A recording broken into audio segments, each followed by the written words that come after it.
all that. Okay. Sweet. All right. This is episode 8 of the Bank on Purpose podcast, where we align your money with your purpose, educating you on money, making your money work harder for you. I'm Texas Bill Pace, co-living and buy and hold real estate investor and capital raiser, and the other is Mr. Jody Ogden. I'm Jody, and we're here today going to be with Jamie. He is actively using self-directed accounts and other investment means, and so we will be talking to him about that. Jamie, you want to go ahead and introduce yourself and tell us a little bit about you, man?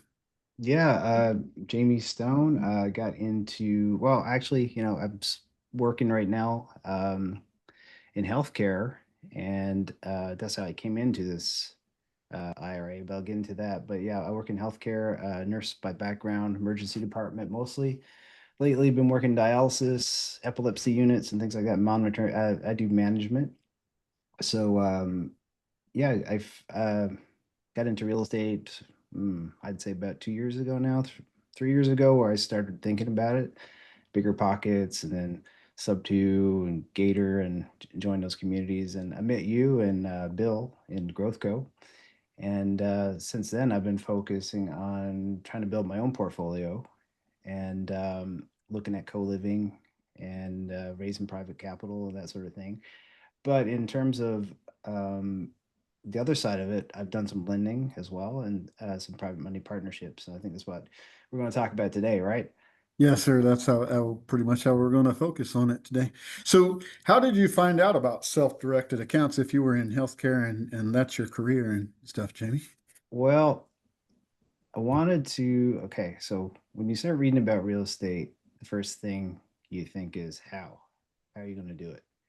Like, because I didn't have this big chunk of money where I could just go ahead and put a down payment on something. Like the current house that I have, I sold some stocks that I was putting money into the stock market for a long time, and moved from California, came here. We were renting in California when we left there, so didn't have any equity from any house there. So all I had was my stocks. So I sold my stocks, bought my own uh, private residence here in Oregon, and that was it. Money was gone, right? So I didn't have any other extra money to invest in real estate. So I'm like, how are these people doing things with no money down and everything else? And about the same time, I was starting to get, I guess, burnt out from emergency department and managing that. Managed it during COVID, and worked in trauma centers and everything before. So it just 20 years is a long time doing that job.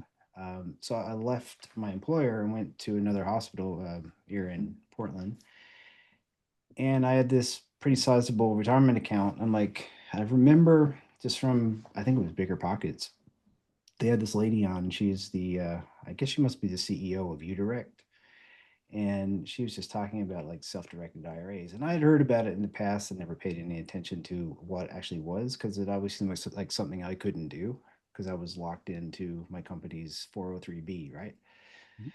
And I'm like, well, and I even looked at that. Well, could I take money from my 403B and use that for investing? You can borrow $50,000 at whatever the prevailing like reasonable interest rate is. You got to pay it back. So I'm like, Mm. that's not very good. Like I can't lend money from, I'd had to make a pretty good spread to use that. And it's pretty risky. So it just seemed like there's no options, right? What can I do? And then when, like I said, when I left my employer, I'm like, well, I should look into just have my own IRA, because I did that in the past briefly, and then I rolled it into a 403B because I didn't know any better. When I came from Stanford over to my job, my first job in Portland, and I'm like, I'm gonna look more into this, but I didn't know a lot about it, so I'm like, I'm gonna tread sort of lightly. I'm not gonna put my entire retirement account into it as self-directed. I'll carve a portion off. So I did pretty much like a third. I transferred the rest into like all of it into Vanguard first, and just put it Mhm. into like total stock market fund and total bond market fund, like 90% stocks, 10% bonds to kind of buffer, because usually when one goes up, the other goes down. Yeah. And I'm like, I carved a little chunk of that off, and I guess I rolled it over again into the self-directed IRA with UDirect. And I'm like, but I want to be able to use the money.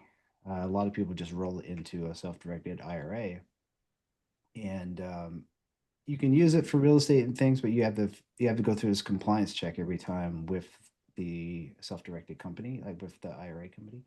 So you can't just go and like put a deposit on something the next day. It's got to be vetted. So the way around that is to get what's called checkbook control. And in Mhm. order to do that, you create an LLC, which owns the IRA. Like the IRA owns the LLC, is this way it goes. And the LLC gets a bank account. So it's kind of like I own the IRA owns the LLC, and the LLC can open up a bank account. And then you get a checkbook, debit card, and you can pretty much fund things like same as you would from a regular bank account. So I'm like, that's the route I'm going to go, and that's what I did. So, and that's how I bought the first property, my rental property in Paramount, Ohio. It's just outside of Cleveland. So, Nice. yeah, So you've already bought a property in your 401, your self-directed account. yeah, yeah. Is is that a 401k or is that a Roth or is that It's actually just a traditional one because I didn't qualify for a Roth. I would have to do, I would have to pay the taxes and everything because I made too much money to get Roth oh gotcha. status.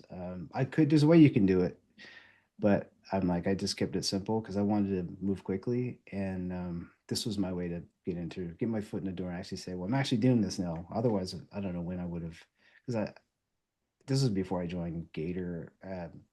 Yeah, around the same time, but sub two. I didn't know much about creative finance or anything. So Nice. my mentality was you had to have a down payment for everything, right? Yeah, yeah. Yeah. Sweet. So since you started your self-directed accounts and whatnot, what all have you delved into other than just buying? Well, lending because I read there's a textbook by the guy who does the taxes for Robert Kiyosaki, Mm, and he kind of says not to buy property out of your self-directed IRA because it's already tax sheltered sort of thing. mhm. So I'm like, oh, oh well, I'm not selling it now, but I just wanted I think for me it was just I wanted to say that I have a rental property, I have something, I have a one door, you know what I mean? Yeah, So it yeah. was more of a mental barrier, if that makes sense. At some point I probably will sell that house and just take that money and then lend that money instead.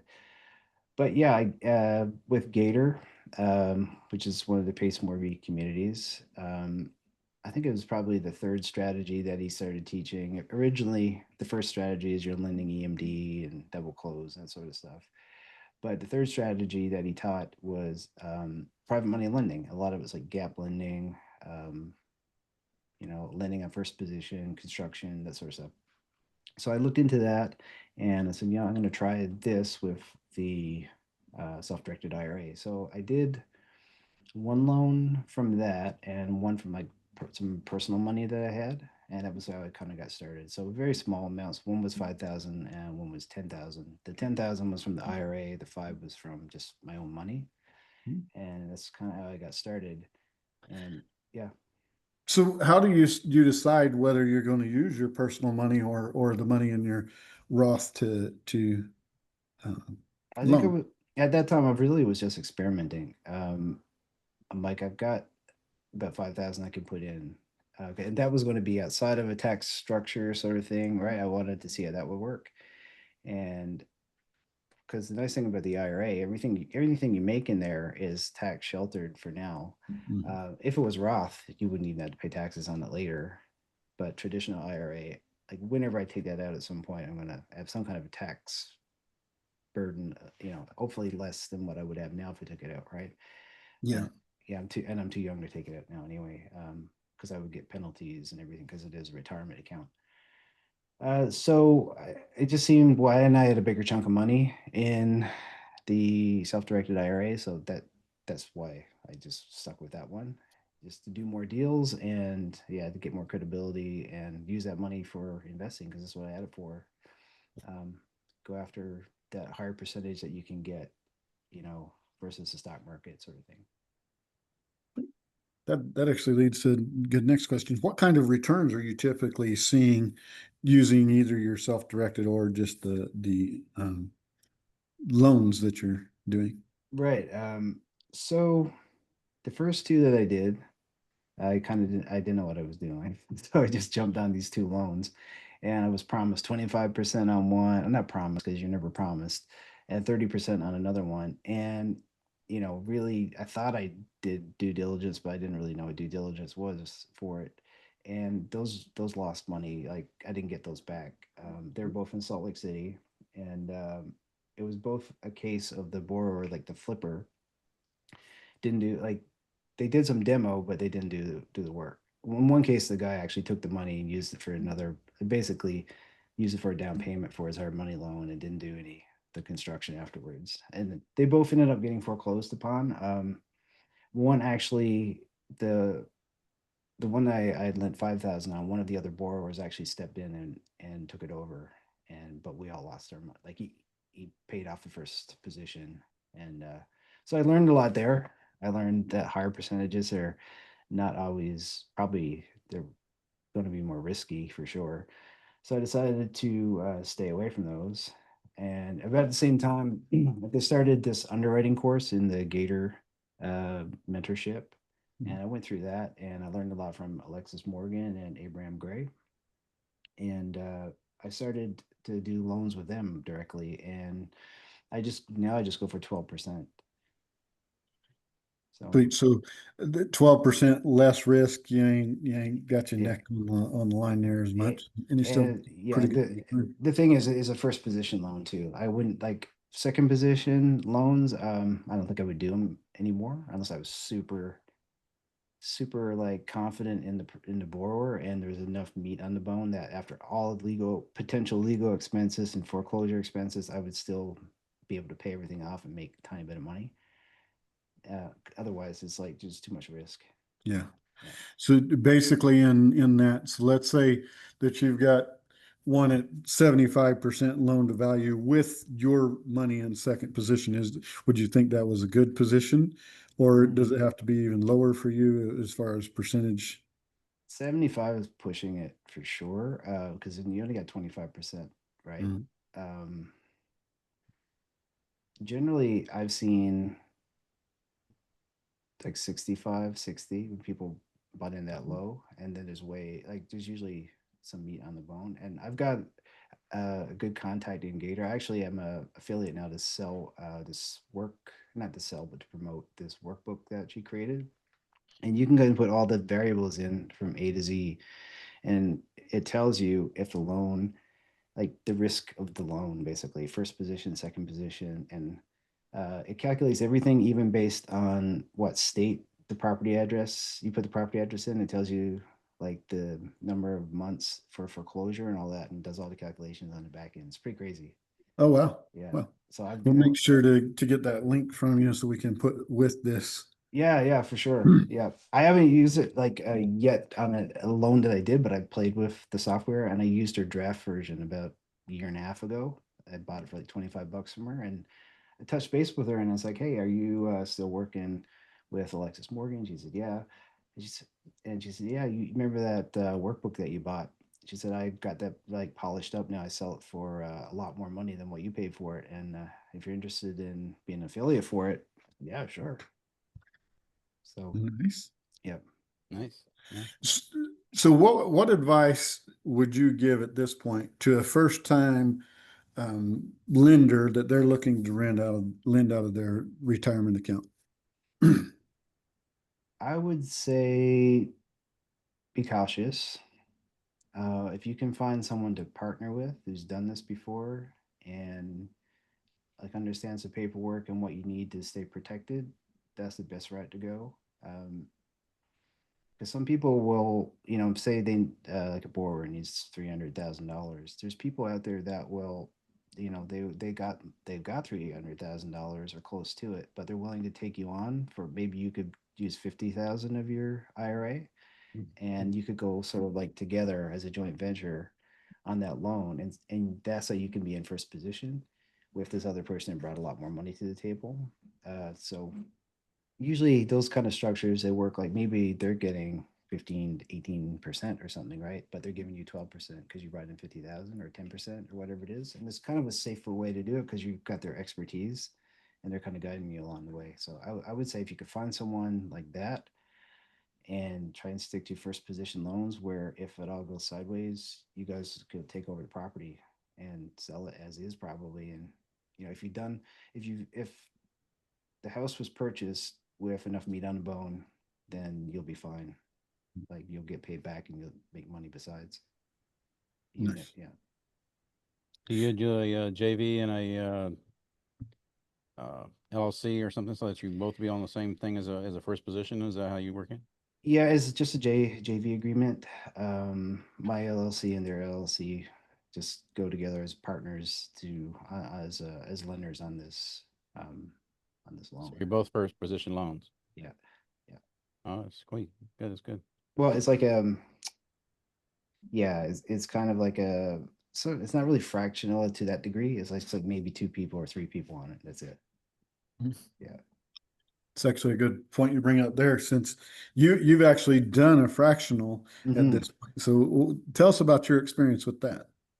Yeah, that's really a good way to do things as well. No, um, it's more of an equity play, right? So you're Mhm. not really going for cash flow. But you will end up with your LLC associated with this property. So it gives you more credibility. It gives you another door. Let's say without having to do the work of running it and everything, right? Because you're a partner on this thing. Like you have voting rights. Um, they have it really well structured. So the way that I've seen all the fractional agreements have been like if it's a critical decision, they need like 90% of people to respond and vote. If it's like moderate, there's like, I don't know, 70%, and then there's like 60% for minor decisions. So you're involved, right? And they usually will do education. Fractionals model usually there's education along the way. And they give check-ins, they show updates. So it's really like holding your hand way to do it. And fractional is not only PMPs, there's PMLs on there as well. So you don't have to do PMP with fractional. Oh, Yeah. nice. Yeah, I didn't realize. I thought it was all P on piece. So No. that's actually good to know. I actually just jumped on one. It's a fresh build, Yep. fractional that I jumped in, and it was because of, like you say, being on that title. Even though I'm doing it through my self-directed account, it'll still tie to me. So when I go Oh, to build a development that I plan on doing, I have that to make the loan easier. So yeah, yeah, for sure. And Gives the bank that track record to follow you with. yeah, yeah, yeah. It's really good. It's a really good way to do it. And you get some cash flow, right? When the cash flow starts kicking in, you'll get some equity. And for if self-directed, the depreciation stuff really doesn't matter because you're already in a yeah. tax. Yeah, but Yeah, it's a self-directed Roth. So I yeah. was more about wanting in it just because when they mentioned, hey, it's sometimes hard to go get them Mhm. loans. I already Yeah, own the land and everything for this, and it's like, as soon as they mentioned that, I was like, that's the reason you got me. It wasn't the yeah. interest rate or anything, even though all that stuff is good. That was where I was like, I need that. So And some of them on there too. If you invest at a certain level, you're in their master class, sort of. So I'm with Tracy Koa. I'm in her master class group. I guess that's or mastermind. I don't know. And they have events like they're planning on doing this thing in Hawaii in October. So if I wanted to, I could go to that, and it's going to be all about co-living. oh Um, well. yeah. So a lot of them do that. So far with fractional, I've done Brandon, Florida, like a pad split conversion, and a ground up one in Houston. Might be the same one that you're on. I don't know. That's probably the same one, yeah, because Is it my is it Drew ground up was, Street? it's, I didn't look at the street. Yeah, It is with Tracy and them though. So, 10 bedroom, 10 bathroom yep. co-living. Yeah, yeah. Yeah. Okay, we're probably in the same one. Yeah, we're in the same one there. And I jumped that one with Pace, and that one is like you raised I think $2 million for different projects. So their first one they're doing is a flip, and that's more like a loan. You're not really in an equity. They're just paying 12%. And after a year, you get your money back, or you can invest again. Uh, I think their first project is a flip, and then their second one is going to be a Chipotle business that they're going to buy with a drive-through in Oh, wow. Arizona. Yeah, so Interesting. yep. So I did a few there. So do you, at this point, are you using her system to evaluate your deals, or do you have one that you've put together to evaluate your deals for your retirement funds and actually even the ones out of the retirement funds? You mean for loans to Yeah, see? yeah, it's for loans, the way you decide whether, yeah, this is for me or no, this isn't. Yeah, not really a formal system, just like checking like loan to value and all that, and Mhm. the credibility of the person I'm doing the deal with, and a track record. So like right at this point now, I've done so many with like Alexis, they all pay back on time, like sometimes early. Um, I am pretty confident. Mhm. So you don't want to get complacent, but at the same time, your confidence builds. So needless to say, the first one I did was more like I had the spreadsheet out and I was like, oh, running some numbers and looking at the comps and everything really closely.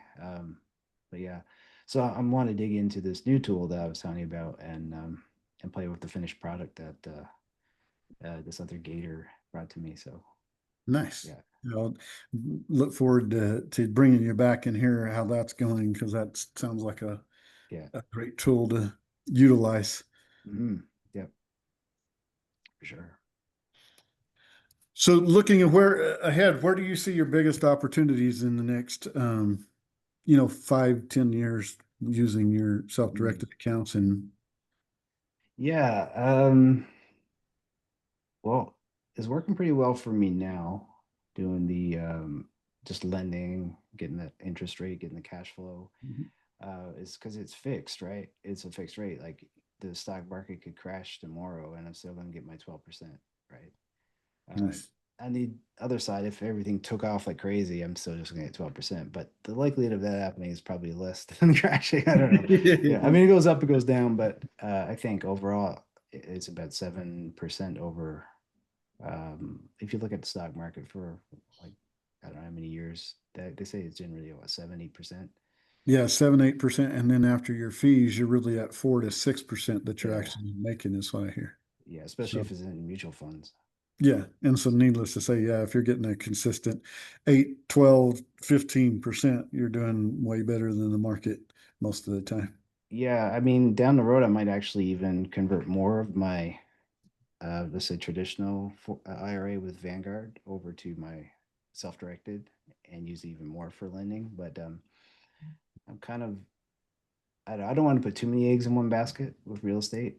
I do want to, because the stock market, I've done well on that side of it too, because Vanguard is a really good fund, the Vanguard Total Stock Market. I think I've made like 20% on that one since I put it in Oh, there. So, which is good.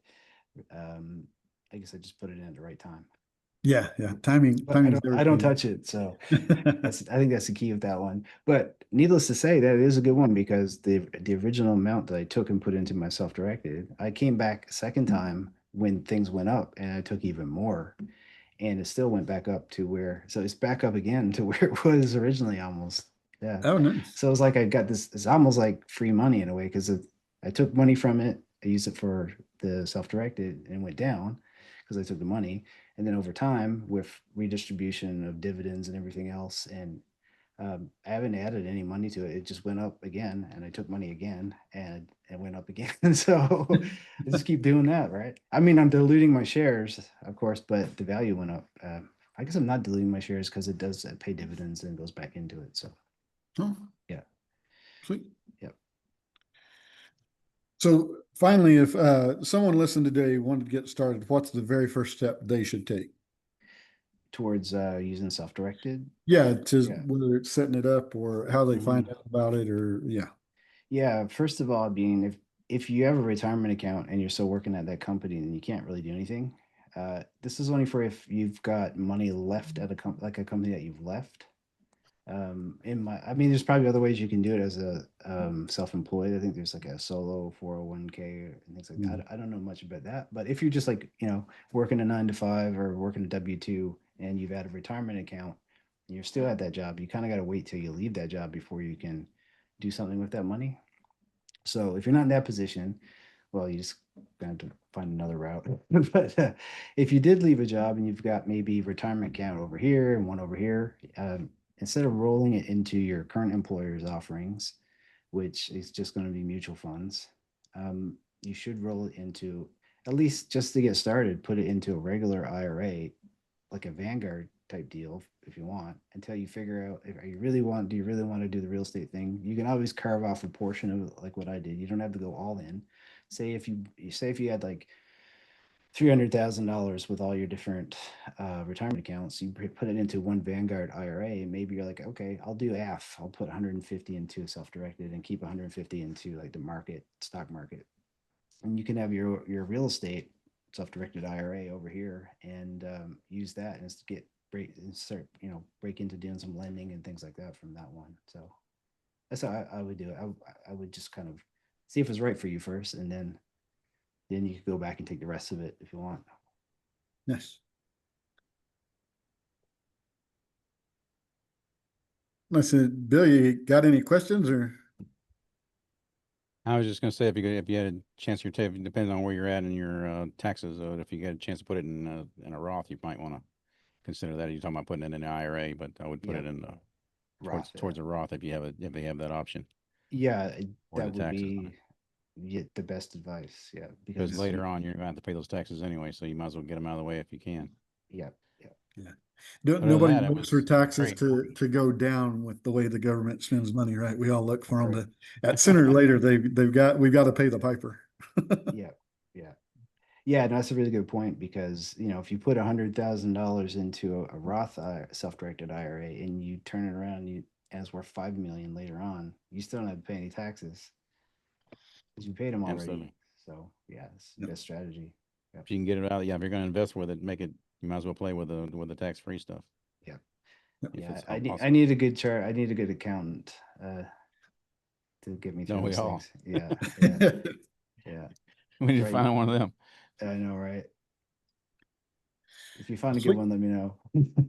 Yeah, yeah. Sweet, Jamie, I appreciate your time today. And real quick, if somebody wanted to contact you and reach out and learn from you, ask you questions or see what you're doing to help them in their path, how's the best way for them to reach out to you? Well, I've got two main ways, I guess. My main way would be on Instagram, is at the J Stone. So is like at the period J period Stone. So you can find me on there. There's links to all my stuff on my bio on Instagram. So I've got a podcast, like, so there's a website associated with that. And you can find me on like on YouTube and Facebook and all that, just from Instagram itself. And the other way would just go to my website, which is letsreipodcast.com. Yep. Nice. Sweet. Well, appreciate your time and have a great evening, man. Make sure to shoot us that link so we can put your I will. affiliate Yep. I link will. with Yep. the stuff. So if people are looking to invest, they have the right tool to start with too. You know what? Before we go real quick though, I got to ask you because I know you had looked at credit stacking Oh and yeah. doing what are you doing there? So for credit stacking, so remember I told you in the beginning that I was dipping my toes in, and I did a $10,000 loan from self-directed and 5,000 from my own money. Mhm. So with that LLC, the $5,000 came out of like a LLC that's not a part of an IRA or anything. So I went back around and I did some credit stacking, which I'm applying for 0% interest credit cards. I used a guy named David Mitchell, and he has this program, and he'll show you how to do it, and he'll help you with the phone calls to the different banks, because you're not going on an online thing like a regular person and filling out business credit cards. You actually, some of them are just PDFs. Like they'll like the bank person relationship manager will send you like this. It doesn't even look legit, right? It's like it's what they give, like, their special customers kind of thing. And he tells you like how to fill it out, like what to put for certain fields, so it's more likely to get accepted. And it's all truthful stuff, but some is kind of like, what, just like an income question, and you ask, he said you put down what your prospective income you think you're going to make is, and he kind of tells you how to fill it out, right? And yeah, so you'll probably apply for a personal credit card, not to use it, just to boost up your credit as part of the strategy. Before you even start, you'll have you contact your credit card companies that you already have and ask for increases, because the more it looks like you have on your personal side, the more business side would be willing to give you, right? Oh, wow. A lot of people don't know that. And then you'll apply for your business credit cards. And there's definitely a strategy in how you use those as well. Like American Express, you shouldn't take all the money off it at once. You should do maybe 6,000 and then come back for more afterwards. There's different ways of doing that. There's different ways to get your money off the credit cards. There's always fees associated. Um, with him, I was trying to use his Stripe account and it wouldn't accept my American Express. So we tried Melio and Melio didn't work because they were saying, no, this is for personal reasons and you can't take it. I don't know how they came to that conclusion, but I appealed it. So I had this money for about, I don't know, 30 days or more, and I couldn't get it off the credit cards. And like I ended up getting $70,000 in credit from the personal plus the three credit cards, right? The three business credit cards and the personal credit card. And like, so finally he said, I know this other company that they should be able to get it for you. So they're called Monday Friend Capital. And he's like, but it's going to be a lot slower. So I went with them and it took, no word of a lie, 14 business days to get Oh, the wow. money. But I got it and they wired it.